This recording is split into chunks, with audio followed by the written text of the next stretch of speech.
কিন্তু আমরা মিনিমাম এখন কত 200 টাকা আমরা রুজ পড়ে না।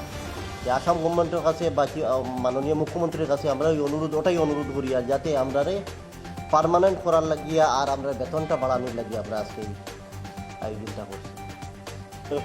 40-45-50 ক্রস করে দিয়েছি, অনেকের এই সাইটের কাছেও গেছে গিয়া, কিন্তু এখনও আমরা কিছু পার্মানেন্ট কিছু সলিউশন করা হয়েছে না। এর জন্য আমরা আসামের মুখ্যমন্ত্রীর কাছে ওটাই দাবি জানাইয়া যাতে আমরা ওটা পার্মানেন্ট একটা সলিউশন করে দেবো,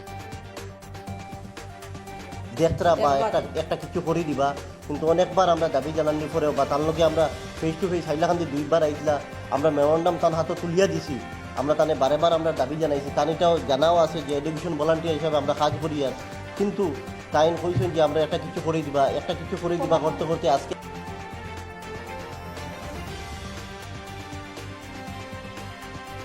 অল আসাম জ্যোতিকেন্দ্ৰ শিক্ষাকৰ্মীৰ পৰা মই কৈছোঁ যে আজি 2-1 দিন আগতে প্ৰেছ মিটত শুনা পাইছোঁ যে অসমৰ মুখ্য চিফ মিনিষ্টাৰে যে ৰাধুনী আৰু আশাকৰ্মীৰ দৰমহা কিবা বাঢ়ানোৰ কথা কিবা কৈছে। কিন্তু আমাৰ জ্যোতিকেন্দ্ৰ শিক্ষাকৰ্মীৰ পৰা মই কৈছোঁ যে এই যাতে মোৰ যে দৰমহা যিবিলাক আছে এইবিলাক কিবা এটা কৰাৰ কাৰণে মই মুখ্যমন্ত্ৰীৰ কাছে অনুৰোধ কৰিছোঁ। কাছে সোশ্যাল মিডিয়ার মাধ্যমে একটা দাবি জানাচ্ছি।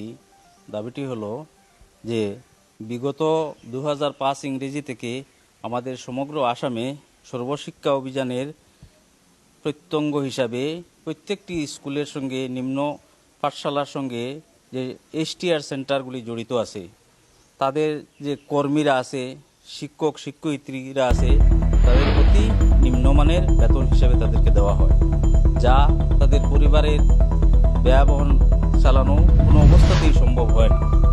তাই বিগত 19 বছর থেকে আগের যে সরকার ছিল সেই সরকার এই প্রকল্পটি চালু করেছে, কিন্তু সরকারের কাছে অনেক দাবি জানানোর পরেও সরকার তাদের কোনো স্থায়ীকরণের ব্যবস্থা হাতে নেয়নি, এমনকি তাদের স্যালারি বাড়ানোর কোনো বন্দোবস্ত করা হয়।